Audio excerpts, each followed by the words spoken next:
The first piece of equipment that I'm going to be talking about are no-pull harnesses. So this harness here is made by Easy Walk, and it's a very common harness that a lot of people are using right now.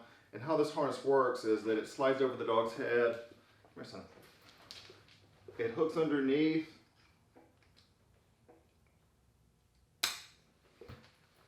Good boy. And then the leash hooks to the front. So it hooks on to the clip in front of the dog's chest. And how this harness is designed to work is that when the dog begins pulling on the leash, it redirects the dog's body. So it's actually going to spin the dog's body back towards you.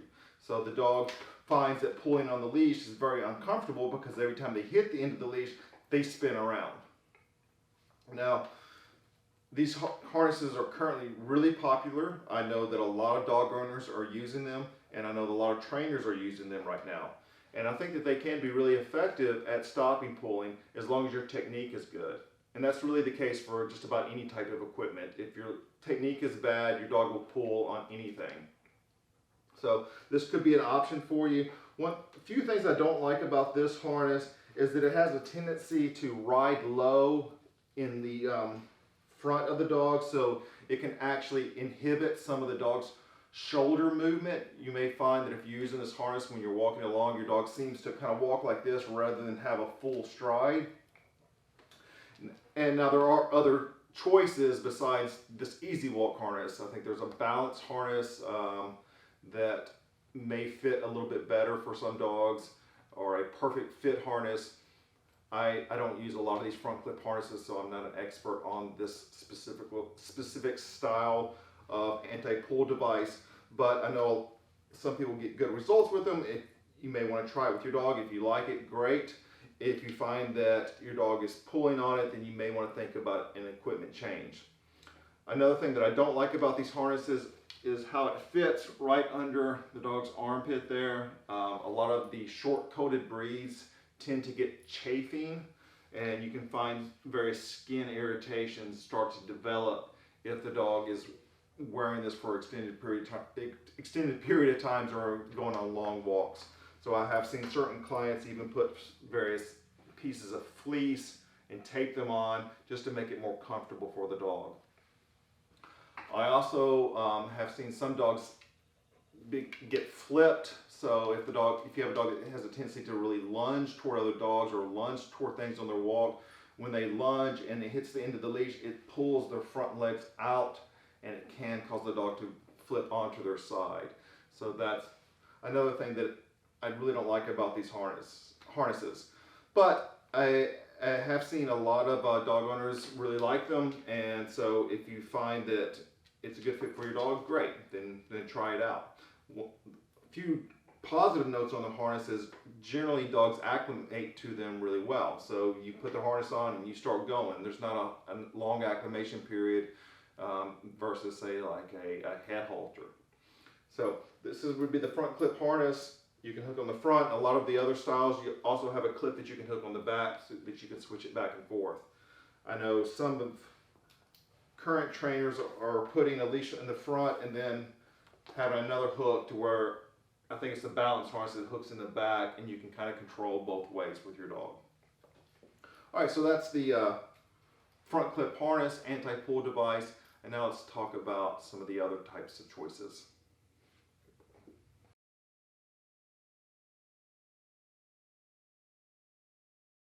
In this next category, we are going to be talking about limited slip collars. Now there are three main collar types that could be considered limited slip collars. That is the Martingale, the Starmark, and the pinch or prong collar. Now how these limited slip collars work is that they can only go so tight around the dog's neck. So whereas say a slip collar like this, if this is around the dog's neck, this can get infinitely tight. All right, so this could choke the dog. Whereas a limited slip collar cannot continue to tighten around the dog's neck.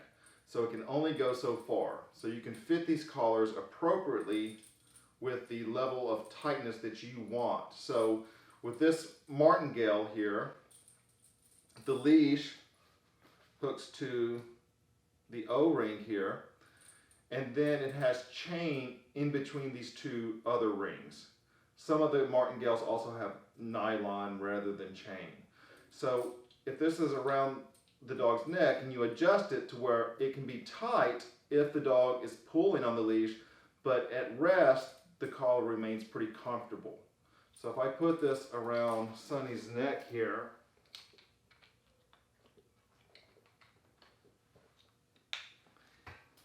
it remains loose just like a regular fixed buckle collar would.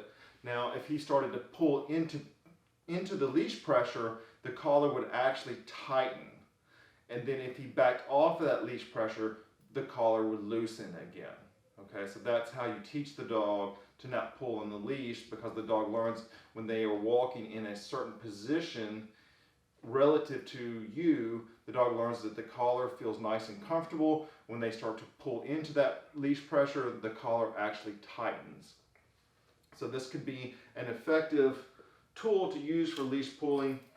It also works well for dogs that have a very thick neck and a small head, that have a tendency to be able to back out or escape from a regular fixed buckle collar, because this collar has the ability to tighten when the dog tries to pull out of that pressure. All right, so this is a collar that I use often with a lot of dogs because it has a lot of the options that I like for leash pulling. One, that it tightens when the dog is pulling, and then it instantly releases when the dog is backing off that pressure.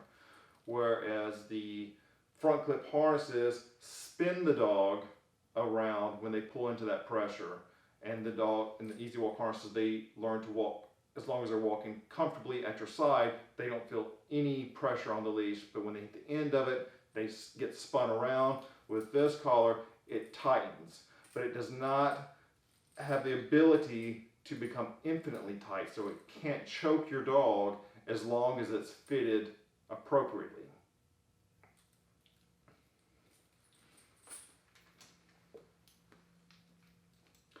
Now the next form of limited slip collars are the Starmark Collar, and how the Starmark works is it has an O-ring where you hook your leash to, and then this goes around the dog's neck. So this would go around the dog's neck here. It works on the same principle that all limited slip collars work on, is that when the dog pulls into pressure, the collar tightens. When the dog backs off of pressure, the collar releases pressure. The difference between the Starmark here and a Martingale is that the Starmark actually has these little plastic nubs, these little plastic points. So you see that here. See how that works? And what happens when the dog pulls into that pressure, these plastic nubs come together. So it actually forms this almost a pinching sensation around the dog's neck. And it puts that sensation evenly around the dog's neck, as long as it's fitted appropriately. So if the collar was too loose, what would happen is the dog would just get poked by one of these plastic nubs. And you want this collar to perform the action of applying pressure evenly around the dog's neck when the dog pulls into pressure, and then when the dog backs off of pressure, all of these points release, so the dog finds comfort by not pulling into that leash pressure. And that's how it is designed to stop your dog from pulling. Now, again, just with this collar, just like almost every piece of leash equipment that is designed to stop pulling, if you allow your dog to pull, the dog will desensitize to it. So you could put your dog on a Starmark, a pinch collar, a head halter, an easy walk harness, a no pull, any other forms of the no pull harnesses. If you allow them to continue to move forward with tension on your leash, your dog will desensitize and continue pulling. That's just the way it is. So you have to focus on technique, but these tools help you by making it more uncomfortable for the dog to pull. Okay, so that's the Starmark Collar. Then we have a pinch collar or a prong collar. If you are going to try a pinch collar or a prong collar with your dog, one thing that's really important is that you get a quality one. This is a Herm Sprenger, and this is probably the most recommended type of pinch collar. One of the reasons why this collar is better than your big chain pet stores is because the tips on the prongs is rounded off, and a lot of the other cheap imitations have a very flat surface and it has sharp edges that can cause irritation, especially if you have a short-coated dog. So this is a pinch collar. It works on the same principle as the Martingale and the Starmark Collar. It goes around the dog's neck. Good boy. Good boy. Yeah, that was good. The leash hooks to the ring, and what happens is if the dog pulls into pressure, this collar tightens and it almost forms a pinching sensation around the dog's neck. When the dog backs out of pressure, the whole collar releases. So that's how the pinch collar is designed to work. Now, these collars can be really effective for really heavy pullers. Most dogs tend to acclimate to them really well versus, say, a head halter. Some of the downsides to them is if you use them inappropriately, the dog can really start to have a negative association of them, and it can cause some behavior issues. And what I mean by that is if you're allowing your dog to constantly pull into pressure on the pinch collar or the Martingale or the Starmark Collar, the dog can have this trapped sensation because all these links are coming together on the dog. So it's really important if you're using this collar that the dog knows how to find that release of pressure. And again, even with this pinch collar, if you allow your dog to pull on it, the dog's going to pull on the pinch collar. All this stuff, you have to make sure that your technique is good. All right, so I know I've said that multiple times, but I really want to drive home that technique, that if you allow your dog to just pull you around on this pinch collar, the dog isn't going to stop pulling. The dog has to learn that when they pull into that pressure, they have to back out of that pressure in order to not feel the collar. Good boy, son.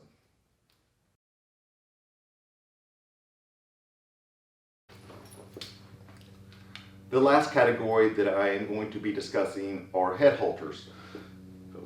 There are a few different brands of head halters that are very popular, most notably the Gentle Leader and the Halter.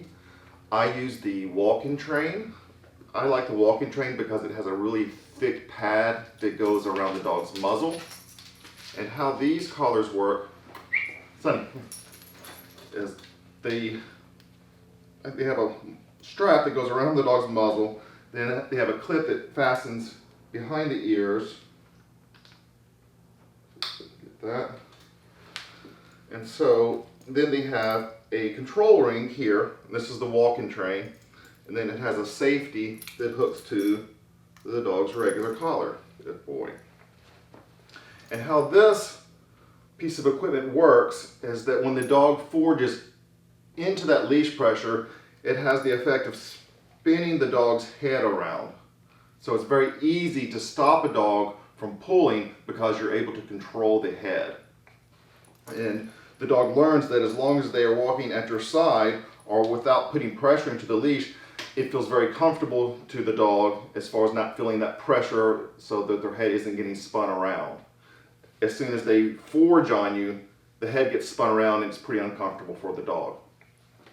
If you're using this piece of equipment, it's really important that the dog learns that when they're walking at your side, there's no pressure on the leash here.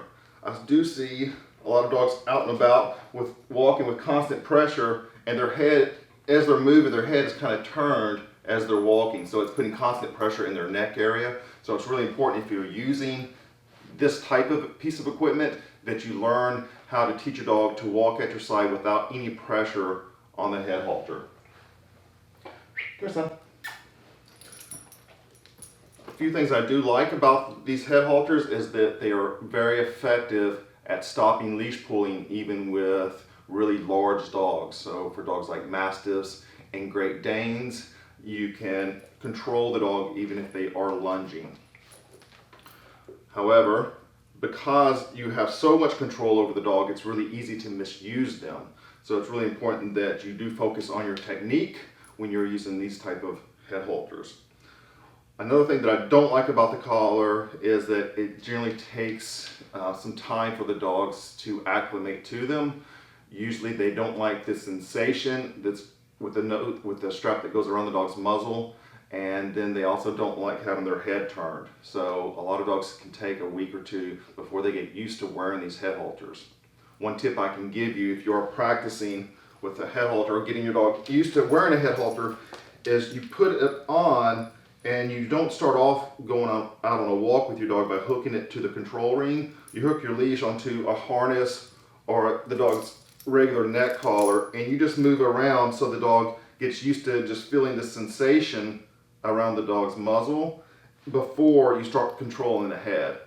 Once the dog stops pawing at this muzzle piece, then you could hook your leash onto the control ring here. All right. So this is it. I use these often if a client brings me a dog that is in the habit of pulling and the owner has been using other types of equipment such as a no pull harness or a pinch collar, and the dog has completely desensitized to the equipment. And the reason why I'll go to something like a head halter is because I have a lot of control and I can work on creating a habit of the dog walking at my side without pressure. Then I may try to get off of this piece of equipment and go back to some type of harness or a pinch collar or a Starmark or a Martingale. So because you have so much control over the dog, they work really well at creating that habit of the dog walking at their side, and they learn not to forage on you because then their head gets spun around. All right guys, so that finishes up with the various pieces of no pull equipment that are currently available on the market. And in closing, I thought I would just say that for me, I use all these various types of equipment on a daily basis because I don't think that any specific piece of equipment is going to be the best for every dog and every dog owner.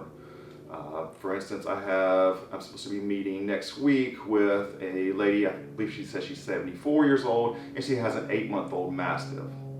So I know that's going to be pretty difficult to teach her how to walk that dog on a leash properly, so she's going to need some type of help through some equipment.